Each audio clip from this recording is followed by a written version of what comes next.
I thought saying no would make me feel powerful. I believed I was doing the right thing, keeping control of my life, my goals, my dreams. But when I saw Daniel's face fall, when I watched him quietly get up, slip the ring back into his pocket, and whisper, "Okay, Ava, I understand," something inside me broke. I didn't cry then. I just stood frozen, trying to convince myself I hadn't made a mistake. Daniel didn't argue or beg. That was the part that hurt the most. He simply walked out of my apartment the next morning, leaving behind a note that said, "Take care of yourself." I told myself I needed this, that I wasn't ready to be someone's wife yet, that I had dreams to chase and things to prove. But every time I saw his handwriting on that note, a small voice whispered that I'd just lost something real. At first, I kept busy. I worked late, joined new projects, went out with friends. Everyone said I was glowing, that I looked free. I smiled for them, but every smile felt like a lie. I missed his calls, his laugh, even the silence that used to fill the room when we watched movies together. Nights were the hardest. I'd reach for my phone, wanting to text him, but I'd stop myself. Pride is a strange thing. It keeps you from the very peace you crave. Months passed, and I thought I was doing fine until that night at a charity event. I walked into the ballroom feeling confident, wearing my favorite red dress. Then I saw him. Daniel. He looked different, calm, sure of himself. And beside him stood a woman with golden hair and a smile that lit up the room. They looked perfect together. When his eyes met mine, he gave a polite nod, like I was just another face in the crowd. That polite smile shattered me more than any argument ever could. I couldn't focus on anything after that. The music faded, the laughter turned into noise. I slipped out of the party early and sat in my car, staring at the steering wheel, trying to breathe. That was the moment I realized it wasn't ambition or timing that made me say no. It was fear. I was scared to settle down, scared I'd fail him somehow. But I'd let that fear take away the only person who ever made me feel safe. Days turned into weeks, and his image stayed in my mind. The way he looked at that woman, the same way he once looked at me, was something I couldn't forget. I wanted to call him, to tell him I was sorry, but I knew it wouldn't change anything. Some words, once left unsaid, can't be fixed later. I learned the hard way that love doesn't wait forever. Sometimes, when you think you're protecting your freedom, you're really just pushing away the one person who made you feel truly free. When Daniel said, "Okay, Ava, I won't ask again," she expected a fight, maybe some desperate words or anger. But his calm silence was worse than shouting. It felt final. He didn't even ask why. He just looked at her for a moment longer, his eyes full of something she couldn't name. Pain, maybe disappointment. And then he left the room. Ava sat there for a long time, staring at the ring box still open on the table. That night was the quietest night of her life. Daniel didn't come back to bed. She heard him moving around, packing a few things, but she didn't move. Part of her wanted to stop him, but another part whispered, if it's real, he'll come back. She fell asleep hoping he would still be there in the morning. But when she woke up, the closet was half empty. His shoes, his jackets, his favorite blue mug from the kitchen, they were gone. The only thing left was the note he'd once written her months ago, still pinned to the fridge. "I love you, even on your worst days." She stared at it for a long time, realizing how different those words felt now. Ava went through the day pretending everything was normal. She made coffee, checked emails, forced a smile at work. She told herself he just needed time, that he'd call in a few days. But every hour that passed made the silence heavier. Daniel didn't text, didn't show up, didn't ask for closure. He was just gone, like he'd erased himself from her world completely. Days turned into weeks. His absence filled every corner of the apartment. She'd catch herself cooking too much food or reaching for her phone to send him something funny, only to stop midway. She started noticing small things. His cologne still faint in the hallway, the dent in the couch where he used to sit, the empty hook where his jacket hung. They were all reminders of a life she had taken for granted. At first, Ava told her friends that she needed space to figure things out. She said she and Daniel were taking a break. But inside, she knew it wasn't a break. It was an ending. Still, she couldn't admit it out loud. It was easier to pretend he'd just gone on a trip, that he'd walk through the door any day now and say, "Let's talk." But that day never came. Instead, her nights grew lonelier. She'd lie in bed listening to the hum of the city outside, realizing how empty the room felt without him. Every sound reminded her of what she'd lost. The ache in her chest became familiar, like a dull pain that refused to fade. She began to understand that Daniel's silence was his answer. He wasn't waiting. He wasn't testing her. He had truly let her go. And for the first time, Ava faced the truth she'd been avoiding. She hadn't just turned down a proposal. She had turned down a future, and now, that future had walked out the door for good. Months passed, and life moved on for Ava, at least on the surface. She focused on work, staying late in the office and volunteering for every project she could. Her hard work finally paid off when her boss called her in one morning and told her she was being promoted. It was everything she'd been chasing for years: more money, more respect, a title that sounded impressive. Everyone congratulated her. Her coworkers clapped. Her friends took her out to celebrate, and her parents said how proud they were. Ava smiled through it all, but deep down she felt nothing. Every success felt empty. She went to parties, dressed up, and told everyone she was doing great. But when she came home, the silence of her apartment reminded her how alone she really was. The empty chair across from her at dinner, the untouched side of the bed, even the quiet mornings without his voice. All of it made her realize that the one thing she truly wanted couldn't be earned through hard work. One evening, she received an invitation to a charity gala hosted by one of her company's biggest clients. It was a big event: journalists, celebrities, business owners. She spent hours getting ready, trying to look confident and composed. When she looked in the mirror, she saw a version of herself that seemed perfect. But something about that perfection felt wrong. Still, she told herself she needed to go, to network and show everyone how together she was. The ballroom was glowing with golden light and soft music. Ava walked in, smiling politely as she greeted people. Everything seemed normal until she heard a laugh, a deep, familiar sound that stopped her cold. She turned, and her heart nearly stopped. It was Daniel. He was standing just a few feet away, looking effortlessly confident in a black suit. His hair was a little shorter, his smile a little stronger. And beside him was a woman in a red dress, beautiful and radiant. They were talking closely, laughing in a way that came naturally. The sight hit Ava harder than she expected. Her stomach tightened, and for a moment, she couldn't breathe. He hadn't seen her yet, but she couldn't look away. Watching them together felt like watching a life that should have been hers. The way he held the woman's hand, the way his eyes softened when he looked at her, it was everything Ava used to have, everything she'd thrown away in one careless moment. When Daniel finally noticed her, their eyes met. His expression didn't change much, just a polite nod, a small smile, and then he turned back to the woman beside him. It was polite, distant, and final. That simple gesture cut deeper than words ever could. Ava left early that night. She sat in her car, staring out the windshield, her makeup still perfect but her heart shattered. For the first time, she didn't just miss Daniel, she felt guilty. Guilt for letting fear ruin something pure, guilt for not fighting for him, and guilt for realizing too late what she had lost. That night, Ava couldn't sleep. No matter how many times she closed her eyes, Daniel's face kept appearing in her mind, his calm smile, the way he looked at that woman, the quiet confidence he carried now. It was like her brain wouldn't let her forget him, not even for a second. She lay in bed, staring at the ceiling, thinking about all the little things she used to overlook. She remembered the nights when he would drive across town after work just to bring her dinner because she was too tired to cook. The way he always remembered her coffee order, 1 sugar, no cream, and had it ready before she even asked. She thought about the small notes he used to leave on her desk, simple words like, "You've got this," or "proud of you." At the time, she thought they were just sweet habits. Now, she realized those were signs of love she had taken for granted. Ava turned on the lamp beside her bed and looked around her apartment. It looked perfect, clean, modern, organized, exactly how she wanted it. But it also felt lifeless. There was no warmth, no laughter, no trace of him anywhere. She suddenly missed the clutter, the sound of his guitar in the evenings, the way he hummed under his breath when he was happy. She had once complained about those little things. Now, she would give anything to hear them again. As she sat there in silence, the truth began to sink in. She hadn't said no because she didn't love him. She said no because she was scared. Scared that she wasn't enough for him, scared of failing, scared of losing herself in love. Daniel had always been steady and sure about her, but she had always doubted herself. She thought rejecting him would buy her more time to figure things out. Instead, it only showed how deeply she misunderstood what love really was. Tears started rolling down her cheeks, but she didn't wipe them away. For the first time, she let herself feel the weight of what she'd lost. Daniel had offered her a future, not a perfect one, but a real one. And she had walked away from it because she was too focused on protecting her independence.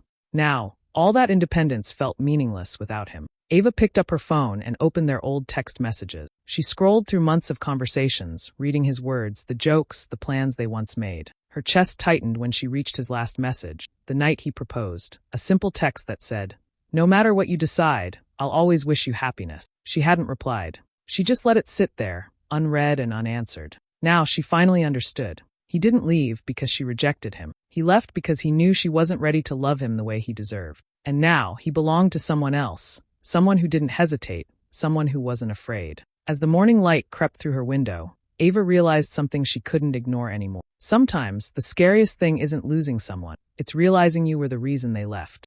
Ava couldn't take it anymore. The guilt, the memories, and the loneliness were eating her alive. She knew she had no right to reach out after all this time, but something inside her told her she had to try. She opened her phone, stared at Daniel's name for a long time, and finally typed, "Hey, can we talk?" Her heart raced as she hit send. She didn't expect an answer. But a few minutes later, her phone buzzed. His reply was short.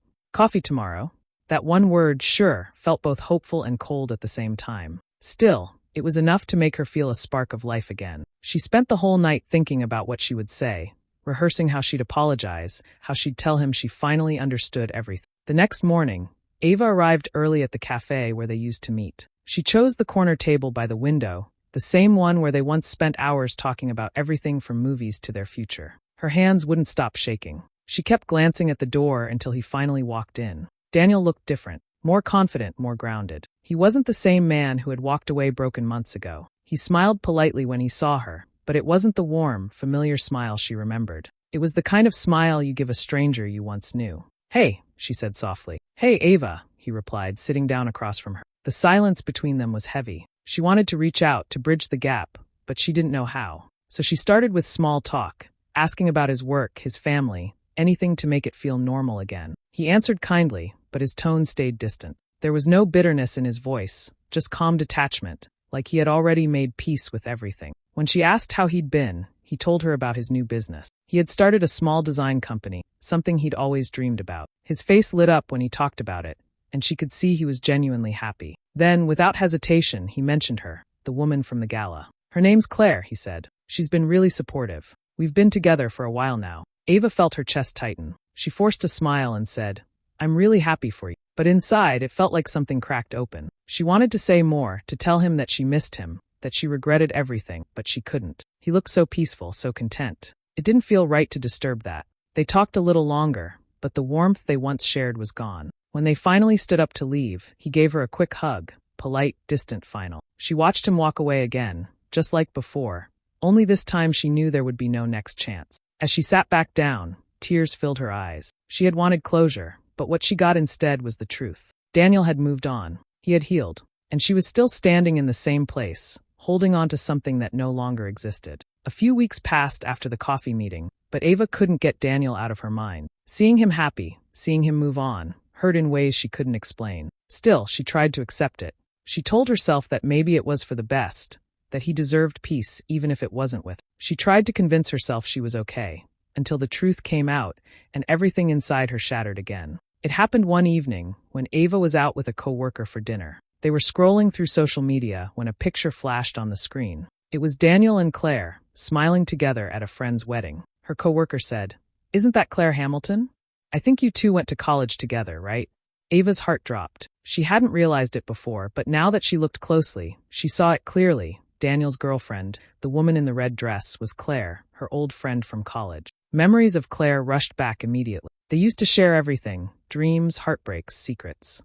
Back in college, Claire was the one Ava went to when she first started dating Daniel. She used to tell her every detail about him, how kind he was, how patient, how he always made her feel safe. But Ava also remembered something else, how Claire would roll her eyes sometimes and say, "He's sweet, but he doesn't sound very ambitious. You could do better, Ava." At the time, Ava didn't think much of it. She thought Claire was just being honest. But now, looking at that photo, something clicked in her chest, a sharp, cold feeling of betrayal. Ava didn't want to believe it, so she did some quiet digging. She went through old messages, old pictures, and even emails from the months before the breakup. And that's when she saw it, small signs she had missed before. Claire had been talking to Daniel around that time, supposedly to check on him, after Ava had told her they were struggling. She remembered Claire saying, "I'll text him, maybe I can help him understand where you're coming from." At the time, it had sounded kind. Now it sounded calculated. The more Ava thought about it, the more the timeline made sense.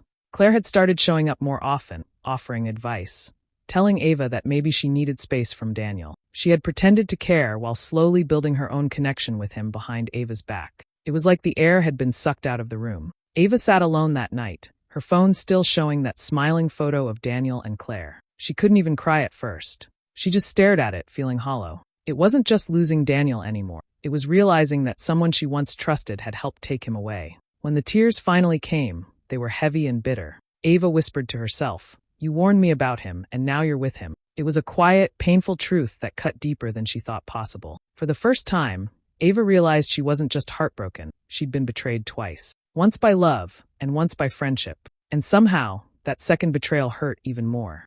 After learning the truth about Daniel and Claire, Ava's world slowly began to fall apart. At first, she tried to stay calm, telling herself that people move on and that she had no right to be upset. But no matter how hard she tried to act strong, the pain kept building inside her. Everywhere she went, she seemed to run into reminders of them. Mutual friends talking about how perfect they looked together, photos from parties she wasn't invited to, and even the occasional accidental encounter that made her stomach twist. The first time she saw them together in person after finding out, it felt like her chest was being crushed. They were at a friend's birthday dinner, sitting across the room, laughing and holding hands like they'd been together forever. Claire noticed her but didn't look guilty. Instead, she smiled politely, as if nothing had happened. Daniel looked calm, kind as always, but his eyes didn't linger on Ava for more than a second. It was like he had erased their past completely. Ava barely made it through the evening. The moment she got home, she broke down. She cried until she couldn't breathe, until her body ached from it. The next few days were even worse.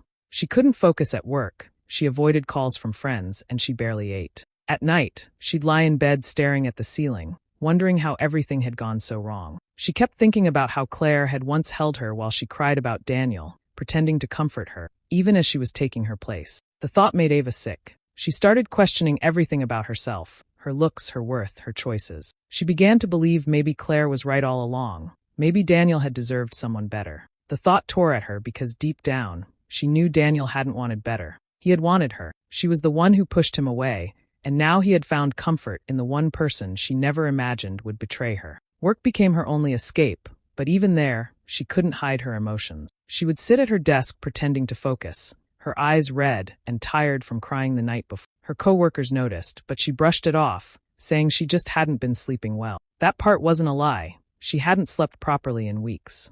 Every time she closed her eyes, her mind replayed moments of the past. Daniel's laughter, Claire's voice, the life that had slipped away from her. Her reflection in the mirror started to look like a stranger. The confident woman who once chased her dreams was gone, replaced by someone fragile and lost. She didn't hate Daniel. She couldn't. He had simply moved on. What broke her was realizing that the person she once called her best friend had stepped into her life, taken her love, and never looked back. Ava reached her breaking point one night when she came home from work, sat on the floor, and whispered to herself, "What did I do to deserve this?" The answer didn't come, but for the first time, she understood that something inside her had to change. She couldn't live like this anymore, trapped between the past and the pain. Something had to give, or she would completely lose herself. One night, after another long day of pretending everything was fine, Ava sat on the edge of her bed, completely exhausted. Her eyes were swollen from crying, her thoughts heavy and restless. She caught her reflection in the mirror across the room, tired eyes, messy hair, a person she barely recognized. For a long moment, she just stared at herself. Then something inside her shifted. She whispered, "Enough." That single word changed everything. Ava realized that no one was going to fix her life for her. Daniel had moved on. Claire had made her choice. The only person left who could help her heal was herself. She decided that night she wouldn't cry over what was gone anymore. She couldn't change the past, but she could take back control of her future. The next morning, she booked her first therapy session. It wasn't easy opening up, but her therapist helped her unpack all the guilt and pain she had been carrying. For the first time, Ava spoke honestly about her fears, about not feeling good enough, about pushing Daniel away, about letting others define her worth. Each session helped her peel back another layer of the hurt until she could finally breathe again. Outside of therapy, Ava started making small changes. She began taking morning walks instead of lying in bed overthinking. She deleted old photos and messages that only brought her pain. She even changed the layout of her apartment. New curtains, new colors, new energy. Slowly, her home began to feel like hers again, not a memory of what used to be. She started traveling on weekends, something she had always wanted to do, but never had the courage for. Sometimes she went alone, sometimes with co-workers she barely knew, but she found peace in the freedom of it. Sitting by the ocean one afternoon, watching the waves hit the shore, she felt something she hadn't felt in a long time. Bit by bit, Ava rediscovered herself. She learned to enjoy her own company, going to movies alone, trying new restaurants, spending quiet evenings reading. She stopped comparing her life to anyone else's. Every day, she focused on becoming a little stronger, a little more grounded. Months passed, and people around her began to notice the change. Her coworkers said she seemed lighter. Her parents said she looked happier. And this time, she actually was. Ava had found a version of herself that didn't depend on someone else's love to feel whole. She was finally proud of who she was becoming. One evening, she looked in the mirror again, just like the night she'd made that promise to herself. The woman staring back wasn't broken anymore. She wasn't angry or bitter. She had scars, yes, but they told a story of survival. Ava smiled softly and whispered, "I made it." For the first time, she believed it. She didn't need Daniel's love or Claire's apology anymore. What she needed, what she had finally found, was herself. Months passed, and Ava's life finally felt peaceful. She had stopped checking on Daniel, stopped wondering what he was doing, and focused completely on herself. For the first time in years, her happiness didn't depend on anyone else. But one afternoon, as she sat in a cafe reading a book, she overheard two people at the next table whispering a name that caught her attention: Daniel Ross. Her heart skipped for a second. She didn't mean to listen, but what they said made her freeze. Apparently, Daniel and Claire had broken up, and not quietly. It had turned into a messy public fallout. Claire had been caught cheating on Daniel with one of her company's clients. The story spread fast in their social circle, and people were talking about it everywhere. Ava sat there in silence, her coffee untouched, processing the news. She wasn't happy to hear he was hurt, but there was a strange sense of justice in it. Not revenge exactly, but closure. Later that night, curiosity got the better of her. She searched his name online and saw pictures from an event. Daniel was there, standing alone, his expression calm but distant, the same kind of emptiness she had once seen in herself. She felt a pang of sympathy. Despite everything, she didn't hate him. And she didn't hate Claire anymore either. She just felt done. A few days later, an unexpected message appeared on her phone. It was Daniel. His text was simple. "Ava, I hope you're doing well. Can we talk?" For a moment, she stared at the screen, unsure if she should reply. Then she took a deep breath and typed back, "Sure." They met at the same coffee shop where they'd last talked. When he walked in, she noticed how different he looked. He seemed tired, older somehow, not in a bad way, but in the way people do when life has taught them something. He smiled softly, and this time it wasn't forced. They talked for a while, mostly about life and work. Daniel told her about what had happened with Claire. He didn't speak with anger, just quiet disappointment. He said he'd seen it coming, but didn't want to believe it. After a long pause, he looked at Ava and said, "I'm sorry for everything, for leaving without explaining, for letting things end the way they did." Ava listened carefully. A few months ago, those words might have broken her all over again, but now they didn't. She felt calm, in control. When he finished, she smiled gently and said, "You don't owe me anything, Dan. We both got what we needed to grow." He nodded slowly, and there was a hint of respect in his eyes, maybe even admiration. They talked a little longer before saying goodbye. There were no tears this time, no bitterness. Just peace. As Ava walked home, she realized how far she'd come. The pain, the heartbreak, the betrayal, it had all led her here, to this moment of quiet strength. She didn't need revenge. Life had already handled that for her in its own way. All she needed was closure, and now she finally had it. Ava left that coffee shop with a calm heart. For the first time in a long while, there were no regrets, no heavy thoughts, no what if. The air felt different, lighter, almost freeing. She had spent so many nights wondering if she'd ever get closure. But now she realized closure wasn't something Daniel could give her. It was something she had built for herself, one brave step at a time. As she walked through the park nearby, the world seemed to move slower. The trees swayed gently, kids laughed in the distance, and the sky glowed with the soft colors of evening. She smiled to herself, not because everything had gone right, but because she had survived everything that went wrong. The girl who once said no out of fear had turned into a woman who finally knew her worth. Ava thought back to all those moments, the sleepless nights, the guilt, the heartbreak, and the quiet mornings she spent picking herself back up. Every pain, every tear had led her here. She finally understood that losing Daniel wasn't a punishment. It was a lesson, one that taught her how easily fear can hide behind pride, and how love means nothing if you don't love yourself first. She had once believed independence meant pushing people away, proving she didn't need anyone. But now she saw it differently. True independence was being whole on your own, yet still open to love when it came. It wasn't about rejecting happiness out of fear, but choosing it bravely when it felt right. That night, as Ava sat by her window watching the city lights, she whispered the words she wished she had understood years ago. "I said no to him once, but now, I'd never say no to myself again." Those words stayed with her, not as regret, but as a promise. She had learned that timing matters, that sometimes we meet the right person at the wrong moment, and that it's okay. Life doesn't always give second chances, but it always gives lessons, and those lessons shape who we become. In the weeks that followed, Ava continued to move forward. She traveled more, made new friends, and focused on her passions. People noticed the change in her, the quiet confidence, the calm energy. She wasn't chasing love or success anymore. She was simply living. Occasionally, she'd think of Daniel, not with sadness, but with gratitude. He had loved her purely, and losing him had taught her the meaning of self-awareness and courage. She wished him well wherever he was and knew that their paths had crossed for a reason. Her story wasn't about heartbreak anymore. It was about growth, the kind that comes when you stop waiting for someone else to save you and finally choose yourself. In the end, Ava's journey became a reminder. Don't let fear disguise itself as independence, and don't push away what could make you happy just because you're scared. Some chances only come once, but the chance to rebuild yourself? That's always in your hands.